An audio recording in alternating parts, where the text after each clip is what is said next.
Buenas noches, profesor, compañeros y compañeras. Para este reto de la semana 10 voy a leer un artículo de la Harvard Business Review. Ok, Emotional Intelligence. Emotional intelligence has 12 elements. Which do you need to work on? By Daniel Goleman and Richard E. Boyatzis. February 6, 2017. Esther is a well-liked manager of a small team. Kind and respectful, she is sensitive to the needs of others. She is a problem solver. She tends to see setbacks as opportunities. She is always engaged and is a source of calm to her colleagues. Her manager feels lucky to have such an easy direct rapport to work with, and often compliments Esther on her high levels of emotional intelligence, or EI. And Esther indeed counts EI as one of her strengths. She is grateful for at least one thing she doesn't have to work on as a part of her leadership development. It's strange, though, even with her positive outlook, Esther is starting to feel stuck in her career. She just hasn't been able to demonstrate the kind of performance her company is looking for. So much for emotional intelligence, she is starting to think. The trap that has ensnared Esther and her manager is a common one. They are defining emotional intelligence much too narrowly, because they are focusing only on Esther's sociability, sensitivity, and likability. They are missing critical elements of emotional intelligence that could make her a stronger, more effective leader. A recent Harvard Business Review article highlights the skills that a kind, positive manager like Esther might lack: the ability to deliver difficult feedback to employees, the courage to ruffle feathers and drive change, the creativity to think outside the box. But these gaps aren't a result of Esther's emotional intelligence. They are simply evidence that her EI skills are uneven. In the model of EI and leadership excellence that we have developed over 30 years of studying the strengths of outstanding leaders, we've found that having a well-balanced array of specific EI capabilities actually prepares a leader for exactly this kind of tough challenge. There are many model emotional intelligence, each with its own set of abilities. They are often lumped together as EQ. In the popular vernacular, we prefer EI, which we define as comprising four domains: self-awareness, self-management, social awareness, and relationship management.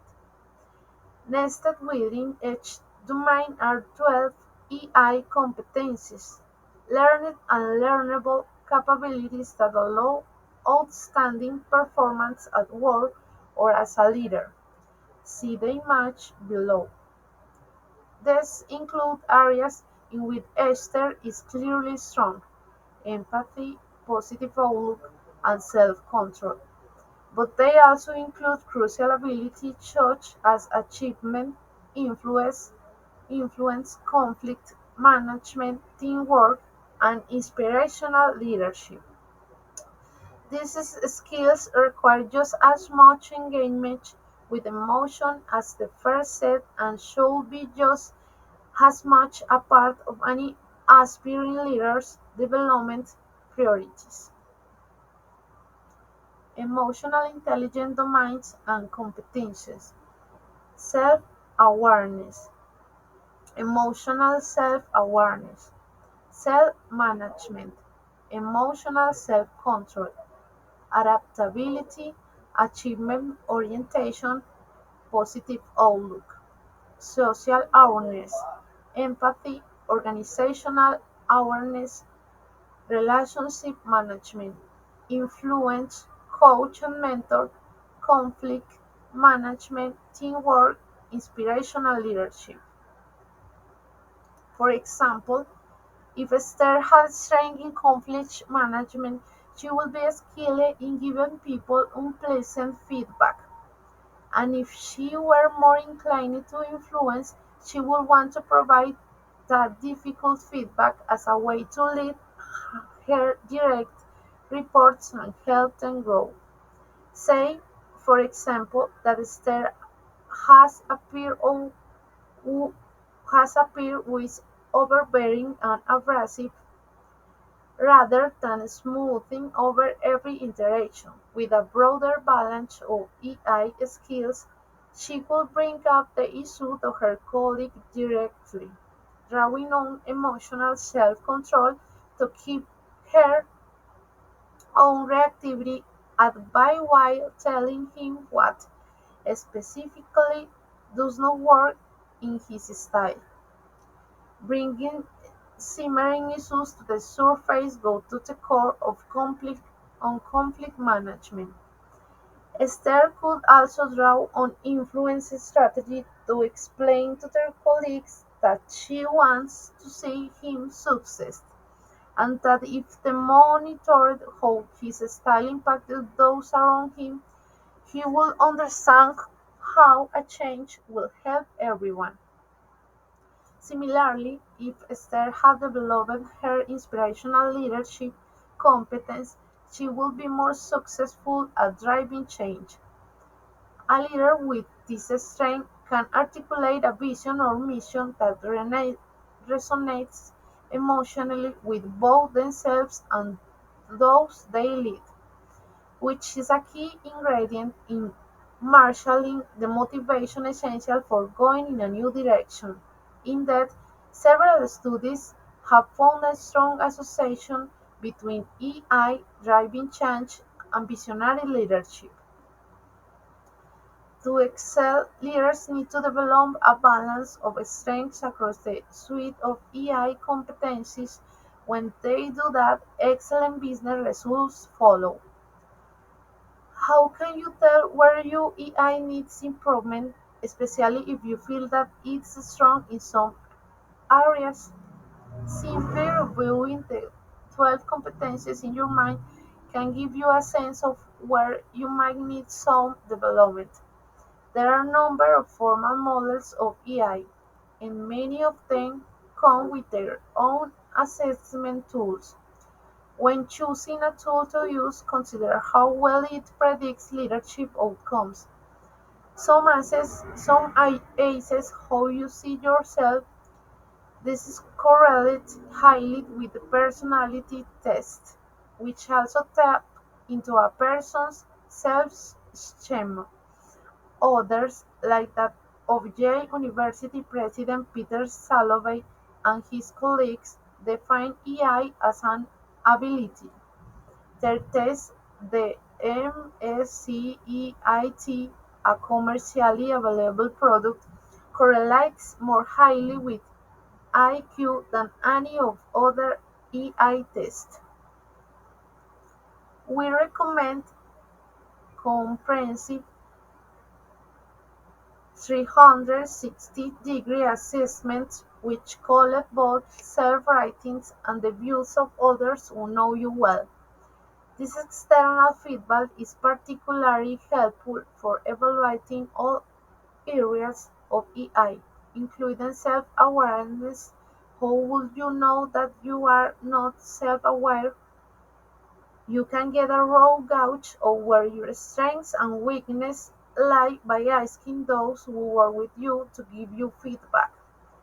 The more people you ask, the better a picture you get. Formal 360-degree assessments, which incorporate systematic, anonymous observation of your behavior by people who work with you, have been found to not correlate well with IQ or personality, but they are the best predictors of a leader's effectiveness, actual business performance, engagement, and job and life satisfaction. Into this category fall our own model and the Emotional and Social Competency Inventory, or ESCI 360, a commercially available assessment with a below with corn very high growth to go the 12 EI competencies, which rely on how others rate observable behaviors in evaluating a leader.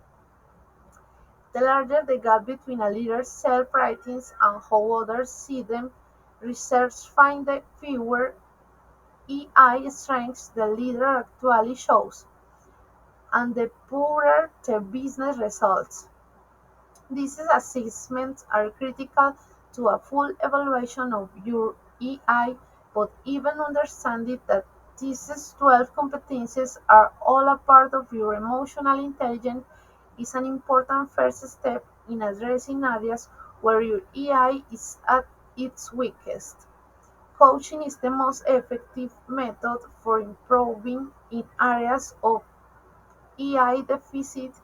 Having expert support during your ups and downs as you practice operating in a new way is invaluable. Even people with many apparent leadership strengths can stand to better understand those areas of EI where we have room to grow.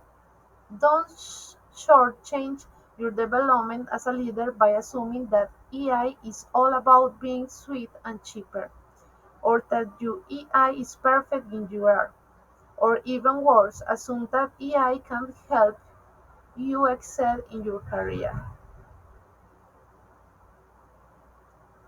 Ok, acabamos de leer este artículo que habla sobre la inteligencia emocional. Nos dice que la inteligencia emocional tiene dos elementos y como que nos habla de que en qué necesitamos trabajar. Este artículo nos habla de una señora Esther, que es una entrenadora muy popular en un equipo pequeño de trabajo, que es amable, respetuosa, sensible, que se preocupa por los demás, que soluciona problemas. Pues nos dice muchas cosas buenas de esa señora Esther, pero dice que ella en un momento considera como que la inteligencia emocional es su fortaleza, pero que como que no le permite desarrollar más su liderazgo y que ella empieza a sentirse como atrapada en su carrera y que no puede avanzar ni demostrar su desempeño. Dice como que ella cae en una trampa de pensar que la inteligencia emocional es muy restringida, como que si es muy sociable no puede dar buenas retroalimentaciones a los que trabajan con ella y así. Entonces el artículo va desarrollando que hay como 4 dominios de la inteligencia emocional y que esos dominios componen esas 12 competencias de la inteligencia. Los dominios son como autoconfianza, autogestión, conciencia social y gestión de relaciones. Y cada uno de estos dominios tiene varias cosas de la inteligencia emocional. Y nos habla de cómo pues se pueden desarrollar esa inteligencia emocional para ser un mejor líder. Que si Esther hubiera tenido pues puntos fuertes en la ejecución de conflictos, quizás le hubiera costado lo de socializar mejor con sus compañeros, pero que una buena persona que tiene inteligencia emocional puede dominar estas capacidades, estas habilidades para poder tener una buena relación con los demás, pero también poder dar buenos comentarios, porque un líder no solamente es el que se lleva bien con todos, sino el que tiene la capacidad de dar buenas retroalimentaciones y ayudar a los demás. Entonces, que si uno se pone a revisar como esas 12 competencias, que si tiene en mente eso, pues que eso necesita desarrollarse y como construyendo herramientas, que eso no sale de la noche a la mañana. y que hay como varias formas de trabajar esa inteligencia emocional, que universidades como Yale han creado unas formas de trabajar en esa inteligencia emocional y que esas evaluaciones son fundamentales. Que la herramienta más importante pues para uno ver cómo está su inteligencia emocional es su relación con los compañeros de trabajo. Que mientras más personas uno le pregunte cuáles son los puntos fuertes, cuáles son las cosas que podría mejorar, que es mejor en cuanto a las personas de trabajo. Entonces que la idea es como acercarse a las personas, hacer una coevaluación con ellas, a las personas del trabajo y preguntarles qué cosas se podrían mejorar para tener esa inteligencia emocional, porque ellos pueden hablar desde lo que ellos ven de uno y así se puede crecer. Entonces esto es como de lo que habla la inteligencia emocional y este artículo. Muchas gracias por la atención.